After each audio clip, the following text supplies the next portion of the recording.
நண்பர்கள் அனைவருக்கும் வணக்கம். டிராகன் ஒரு மிகப்பெரிய வெற்றி அடைஞ்சிருக்கு அப்படின்னு சொல்லலாம். பிளாக் பஸ்டர் வெற்றி, இந்த வருஷத்தோட முதல் பிளாக் பஸ்டர் வெற்றி அப்படின்னே சொல்லலாம். அந்த அளவுக்கு ஒரு பெரிய வெற்றி அடைஞ்சிருக்கு டிராகன் திரைப்படம். டிராகன் திரைப்படம் இவ்வளவு பெரிய வெற்றி அடைய காரணம் என்ன, அதை பத்தி தான் இந்த வீடியோல ஃபுல்லா பார்க்க போறோம்.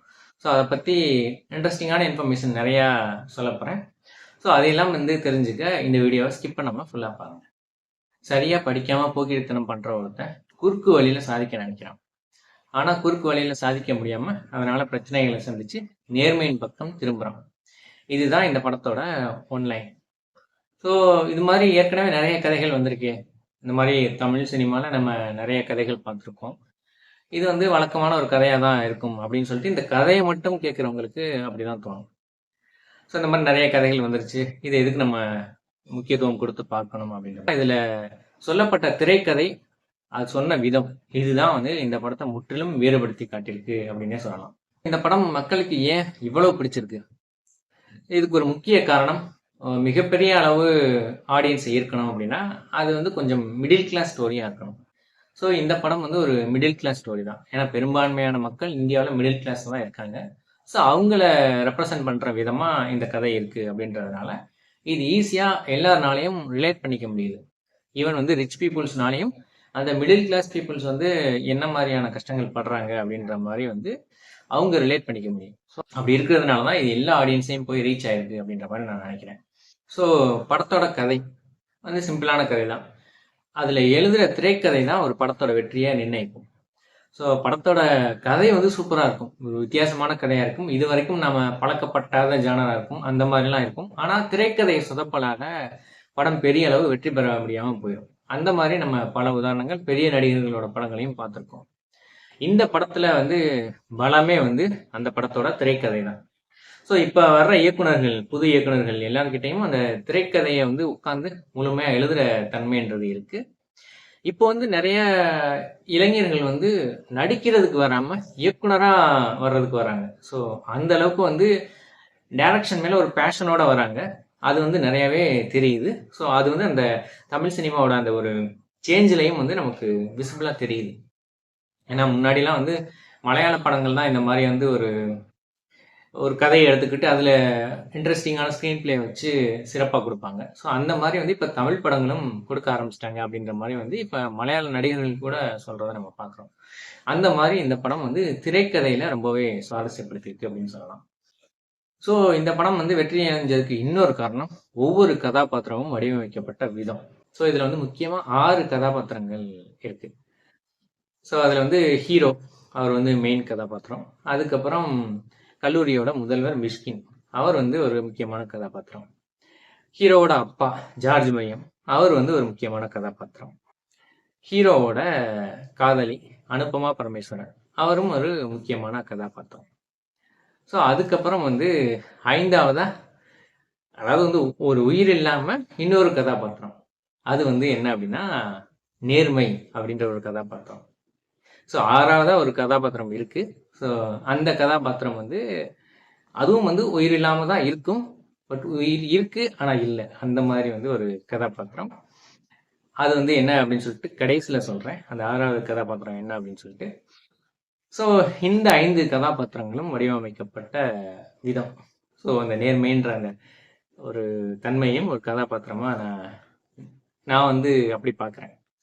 ஹீரோவோட கதாபாத்திரம் வெறுப்பா இருந்த பையன் ஒரு தப்பான அட்வைஸ்னால பொறுப்பற்று மாறி அதுக்கப்புறம் அந்த தவறுகள் எல்லாம் உணர்ந்து திரும்பவும் ஒரு பொறுப்பான பாதைக்கு திரும்புறது. ஸோ அப்படி ஒரு வடிவமைக்கப்பட்டிருக்கு. அதாவது கல்லூரி முதல்வர் மிஸ்கின், அவரோட கேரக்டரும் ரொம்ப சிறப்பாக வடிவமைக்கப்பட்டிருக்கு. ஸோ ஒரு கல்லூரி முதல்வர்னா எப்படி இருப்பாரு அப்படின்னு சொல்லிட்டு அவரோட கேரக்டரும் அந்த நம்ம கதையோட ஒன்றி போறதுக்கு மிகப்பெரிய அளவுக்கு துணை புரியுதுன்னு சொல்லலாம். அது போக ஜார்ஜ் மரியம் கேரக்டர் ஒரு டிப்பிக்கல் மிடில் கிளாஸ் அப்பா. ஸோ ரொம்ப குழந்தை மேல பாசம் வச்ச ஒரு அப்பா எப்படி இருப்பாரு அப்படின்றதுக்கான அந்த ஒரு எடுத்துக்காட்டும் சிறப்பா இருக்கு. அதுக்கப்புறம் அனுபமா பரமேஸ்வரன். ஸோ ஒரு அந்த டீன் ஏஜ்ல லவ் பண்ற ஒரு பொண்ணு, அந்த பொண்ணோட மனநிலை எப்படி இருக்கும், அதுக்கப்புறம் அந்த பொண்ணு பொறுப்பா மாறும்போது அந்த பொண்ணோட மனநிலை எப்படி இருக்கும் அப்படின்ற விதமும் சித்தரிக்கப்பட்ட விதமும் சிறப்பு. ஸோ அதுக்கப்புறம் இந்த நேர்மைன்ற கதாபாத்திரம். ஸோ அந்த இடத்துல நேர்மை இழக்கும்போது அவருக்கு வந்து இந்த காதல் வந்து போயிடுது. அதுக்கப்புறம் பிரச்சனைகள் வருது. அதன் மூலமா பல விளைவுகள் வருது. ஸோ இப்படி வந்து அந்த நேர்மைன்ற அந்த ஒரு கதாபாத்திரம் இருக்கு. ஸோ பொறுக்கித்தனம் பண்றது அப்படின்றது வந்து ஒரு தற்காலிக மகிழ்ச்சி தான். அது கல்லூரியில வந்து ஒரு தற்காலிக மகிழ்ச்சியை தரும், ஆனா நிரந்தர மகிழ்ச்சியை தராது. நிரந்தர மகிழ்ச்சிக்கு பொறுப்பும் நேர்மையும் வேணும் அப்படின்னு சொல்லப்பட்ட விதத்துல இந்த படம் வந்து ரொம்பவே ஈர்த்திருக்கு அப்படின்னு சொல்லலாம். ஸோ அந்த 6வது கதாபாத்திரம் என்ன அப்படின்னு சொல்லிட்டு எதிர்பார்த்துட்டு இருப்பீங்க, சொல்றேன். ஸோ மற்ற கதாபாத்திரங்கள், சித்துவோட கதாபாத்திரமாகட்டும், அதுக்கு வந்து ஒரு ஸ்டார்ட் ஒரு எண்ட் இருக்கும். ஸோ கிட்டத்தட்ட அதுக்கப்புறம் ஹீரோட கதாபாத்திரத்துக்கும் ஒரு ஸ்டார்ட் ஒரு எண்ட் இருக்கும். அனுபவமோட கேரக்டருக்கும் ஒரு ஸ்டார்ட் ஒரு எண்ட் இருக்கும். அதே மாதிரி வந்து முதல்வரோட கேரக்டருக்கும் ஒரு ஸ்டார்ட் ஒரு எண்டு. அவங்க அப்பா அம்மா அவங்களுக்கும் ஒரு ஸ்டார்ட் ஒரு எண்டு. ஏன் ஈவன் சின்ன கேரக்டர்ல வர கே.எஸ். ரவிக்குமார் அண்டு நம்ம தேனப்பன் அவர்களுக்கும் வந்து ஒரு ஸ்டார்ட் ஒரு எண்ட் இருக்கும். அதே மாதிரி கயாடு லோகர் அவங்களுக்கும் வந்து ஒரு ஸ்டார்ட் ஒரு எண்ட் இருக்கும். கயாடு லோகர் வந்து அந்த ஒரு ட்ரஸ்ட் ஒரு நேர்மைன்றது தான் முக்கியமாக எதிர்பார்ப்பாங்க அப்படின்ற மாதிரி வந்து அந்த கதையில அதை வந்து நமக்கு கன்வே பண்ணியிருப்பாங்க. ஸோ அந்த நேர்மை தவறுற ஒரு பையனை அவங்க வந்து ஏற்றுக்க மாட்டாங்க அப்படின்ற மாதிரியும் அந்த இடத்துலையும் வந்து ஒரு காம்ப்ரமைஸ் ஆகாமல் கரெக்டாக அந்த ஸ்டோரி ட்ராவல் ஆயிருக்கு. ஒரு காலேஜுக்கு ஃபேக் பண்ணி ஒரு வேலையை வாங்கிட்டு அதன் மூலமாக வந்து கல்யாணம் வரைக்கும் போயிட்டு அந்த இடத்துல வந்து உண்மையை சொன்னவர் இருந்தாலும் உண்மையை சொல்லிட்டாரு அப்படின்னு சொல்லிட்டு அவரே ஏற்றுக்கிட்டாங்க அப்படின்ற மாதிரி வந்து சொல்லியிருந்தா அந்த கேரக்டரும் வந்து லாஜிக் மிஸ்டேக் ஆகிருக்கும். ஏன்னா வந்து ஏர்போர்ட் சீனில் வந்துட்டு இல்லை ட்ரஸ்ட் இல்லாதனால ஒருத்தவங்கள பிரேக்கப் பண்ணிட்டேன் அப்படின்ற மாதிரி சொல்லியிருப்பாங்க. ஸோ அதன் மூலமாக இவங்களை கல்யாணம் பண்ணிக்கல அப்படின்றதும் வந்து அந்த ஒரு நேர்மையை கரெக்டாக ஃபாலோ பண்ணுறாரு இயக்குனர் அப்படின்றது வந்து இதில் கன்வே ஆகுது. ஸோ அதனால தான் அந்த நேர்மையை வந்து ஒரு முக்கிய கதாபாத்திரமாக சொன்னேன். ஸோ இதில் வந்து லாஜிக் மிஸ்டேக் வந்து பெரும்பாலும் இருக்காது. அதே போல் வந்துட்டு ஒரு சொசைட்டிக்கு ஒரு மெசேஜ் சொல்கிறது, நேர்மையாக இருக்கணும், அப்படி இருந்தால் தான் வந்து நமக்கு வெற்றி கிடைக்கும் அப்படின்னு சொல்கிறது ஒரு மெசேஜாக இருக்கலாம். அது கூட வந்து இன்றைக்கு தேவையான இன்னொரு மெசேஜ் இருக்குது, குடிச்சிட்டு வண்டி ஓட்டக்கூடாது அப்படின்றது. அதை வந்து ஸ்டார்டிங்லேருந்தே சொல்லியிருப்பாரு. ஃபர்ஸ்ட் வந்து புறப்பட்டத்தனமாக ஃப்ரெண்ட்ஸோட ரூமுக்கு வந்து காலையில் குடிப்பார், பட் குடிச்சிட்டு உடனே வந்து வண்டி ஓட்ட மாட்டார். ஈவினிங் வரையும் அவர் நிறையா சாப்பிட்டுட்டு எல்லாம் பண்ணிவிட்டு இந்த ஆக்டிவிட்டீஸ்லாம் முடிச்சுட்டு ஈவினிங் போல் தான் வண்டி ஓட்டிகிட்டு போகிற மாதிரி அந்த சீன் இருக்கும். அதுக்கப்புறம் கயாடு லோகர் அவங்களோட போயிட்டு குடிச்சிட்டு இருக்கும் போதும் நான் குடிச்சேன்னா வண்டி ஓட்ட முடியாது அப்படின்ற மாதிரி அந்த இடத்துல ஒரு காட்சிப்படுத்தியிருப்பாரு. அதே மாதிரி கிளைமேக்ஸ்க்கு முன்னாடி குட்டி டிராகனை வந்து அவர் போகும்போது குடிச்சிருக்கியா அப்படின்னு கேட்டுட்டு, ஓகே குடிச்சிருக்கீங்கன்னா நான் வரேன், குடிச்சிட்டு வண்டி ஓட்டக்கூடாது அப்படின்றத அந்த இடத்துலையும் வந்து கரெக்டாக சொல்லியிருப்பாரு. ஸோ இது போக வந்துட்டு இன்னொரு நடுவுலையும் ஒரு இடத்துல வரும், அவருக்கு வந்து ஆக்சிடென்ட் ஆகி அந்த தோல்லாம் சிராச்சிருக்கும். அப்போ வந்து ஸ்னேகா நீங்கள் குடிச்சிட்டு வண்டி ஓட்டினீங்களா அப்படின்ற மாதிரி கேட்டிருப்பாங்க. ஸோ அப்போவும் வந்து குடிச்சிட்டு வண்டி ஓட்டலை அப்படின்ற மாதிரி வந்து சித்து வந்து சொல்லியிருப்பாரு. ஸோ இந்த இடத்துல வந்து குடிச்சிட்டு வண்டி ஓட்டக்கூடாது அப்படின்ற ஒரு சோசியல் மெசேஜை வந்து நிறைய இடங்கள்ல கன்வே பண்ணியிருக்காரு. ஸோ 6வது அப்படின்ற ஒரு கேரக்டர் வந்து கடவுள் முருகன். ஸோ எனது கடவுள் முருகனா, ஆமாம், இந்த படத்தோட ஸ்டார்டிங்கில் வந்து இந்த ஹீரோட ஃபேமிலியை காமிக்கும்போது சஷ்டியை நோக்க சரவண பவனா அப்படின்னு சொல்லிட்டு அந்த பாடலோட ஆரம்பிக்கும். அதன் மூலம் அவங்க வந்து ஒரு வீட்டில் வந்து முருகனை கும்பிடுறாங்க அப்படின்ற மாதிரி வந்து நமக்கு வந்து ஒரு அதை பார்த்தீங்கன்னா புரிஞ்சிருக்கும். அதே மாதிரி கிளைமேக்ஸுக்கு முன்னாடி அவங்களோட ஃப்ரெண்டு வெங்கட் அவங்க வீட்டில் வந்துட்டு அந்த முருகன் ஃபோட்டோவோட காமிச்சிருப்பாரு. அவங்க அம்மா எங்கே அப்படின்னு கேட்டப்போ வந்து எங்கள் அம்மா வந்து திருச்செந்தூருக்கு நான் பாஸ் பண்ணணும் அப்படின்றதுக்காக வேண்டிக்க போயிருக்காங்க, கோவிலுக்கு சாமி கும்பிட்டு அப்படின்ற மாதிரி சொல்லியிருப்பாரு. ஸோ இந்த இடத்துல இவங்க வந்து முருகன், இவங்களும் வீட்லேயும் வந்து முருக பக்தராக இருக்காங்க. ஸோ அவங்களும் வந்து முருக பக்தராக இருக்காங்க. முருகன் வந்து நேர்மையானவங்க பக்கம் தான் நிற்கிறாரு அப்படின்றத இதில் வந்து கரெக்டாக சொல்லியிருக்காரு. ஸோ இவருக்கு வந்து இவர் தப்பான வழியில் போயிருக்கிறாரு. ஸோ அதனால இவருக்கு வந்து ஒரு விளைவு ஏற்பட்டு சரியான ஒருத்தவருக்கு வந்து அந்த வேலை வந்து கிடைக்கணும் அப்படின்றது வந்து அவங்க வந்து முருகனை போய் கும்பிட போயிருக்காங்க.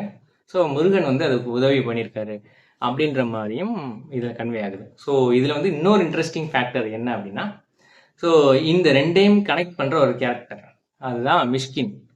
மிஷ்கினோட கேரக்டர் நேம் வந்து மயில் வாகனர். இப்போ மிஷ்கினோட கேரக்டர் தானே இதில் பெருசாக ரோல் பண்ணுது. அவரோட கேரக்டர் நேம் என்ன அப்படின்னு சொல்லிட்டு போய் சர்ச் பண்ணி பார்த்தேன் விக்கிபீடியாவில். அப்போ தான் அது தெரிஞ்சது. அந்த மயில்வானன்றது எனக்கு மைண்டில் வந்து ரெஜிஸ்டர் ஆகலை. ஸோ அதுக்கப்புறம் சர்ச் பண்ணி பார்க்கும்போது தான் மயில் வாகனன் அப்படின்றது தெரிஞ்சது. ஸோ இந்த இடத்துல வந்து முருகன், மயில் வாகனன்னா முருகன்.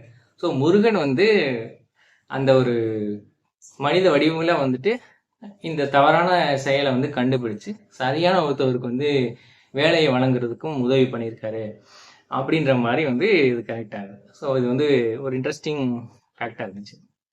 ஸோ இதை வந்து யோசிச்சு பார்க்கும்போது செம இன்ட்ரெஸ்டிங்காக இருந்துச்சு. ஸோ இந்த அளவுக்கு வந்து ஒரு ரைட்டிங்கில் சூப்பராகவே பண்ணியிருக்காரு நம்ம இயக்குனர் அஸ்வத் மாரிமுத்து. ஸோ இதுக்கு காரணம் என்ன, உட்காந்து ஒவ்வொரு கேரக்டரையும் இந்த மாதிரி வந்து ஒரு சுவாரஸ்ய முடிச்சுகள் அவிழ்க்கிற மாதிரி வந்து ரைட் பண்ணணும். ஸோ அப்படி ரைட் பண்ணும்போது தான் வந்து ஒவ்வொரு கேரக்டரும் இன்ட்ரெஸ்டிங்காக போகும். ஸோ அந்த அளவுக்கு ஒரு இன்ட்ரெஸ்டிங்காக கொடுத்ததுனால தான் இந்த படம் வந்து எல்லாருனாலையும் ரசிக்கப்படுது. அது போக வந்துட்டு ஒரு நேர்மையாக இருந்தால் மட்டும் பத்தாது, பொறுப்பு கலந்த நேர்மையாக இருக்கணும் அப்படின்றது வந்து அந்த ஒரு ஃப்ரெண்டோட வெங்கட் அப்படின்ற கேரக்டரோட பொறுப்பு. அந்த ஒரு சமயத்தில் வந்து லவ் அப்படின்ற மாதிரிலாம் டிஸ்ட்ராக்ட் ஆகாமல் பொறுப்போடு இருந்து நேர்மையாகவும் இருக்கணும். அப்படி இருந்தால் நமக்கு வந்து வெற்றி கிடைக்கும் அப்படின்றதையும் இந்த படத்தின் மூலமாக சொல்லியிருக்காரு. ஸோ இந்த ஒரு காரணங்களையெல்லாம் வச்சு தான் இந்த படம் வந்து மிகப்பெரிய அளவில் கொண்டாடப்படுது அப்படின்ற மாதிரி நான் நினைக்கிறேன். ஸோ புது இயக்குனர்கள் எல்லாருமே எடுத்துக்கிற கதை சிம்பிளான கதையாக இருந்தாலும் அதில் வர கேரக்டர்களை வந்து ஒவ்வொரு கேரக்டர்களுக்கும் இந்த மாதிரி சுவாரஸ்யமான ரைட்டிங் இருந்துச்சு அப்படின்னா கண்டிப்பாக எல்லாரோட படமும் வெற்றி அடையும், மினிமமாக வெற்றி அடையும், மிகப்பெரிய வெற்றி அடையும். அப்படின்றது வந்து நீங்கள் எந்த அளவுக்கு சுவாரஸ்யமாக எழுதுறீங்க அப்படின்றத பொறுத்து இருக்குது அப்படின்னு தான் நான் நினைக்கிறேன். ஸோ என்னோட இந்த பார்வை வந்து பிடிச்சிருந்துச்சுன்னா இதை வந்து லைக் பண்ணுங்கள், இதை எல்லாருக்கும் ஷேர் பண்ணுங்கள், கிளிக் டிவி சேனலுக்கு சப்ஸ்கிரைப் பண்ணுங்கள். நன்றி, வணக்கம்.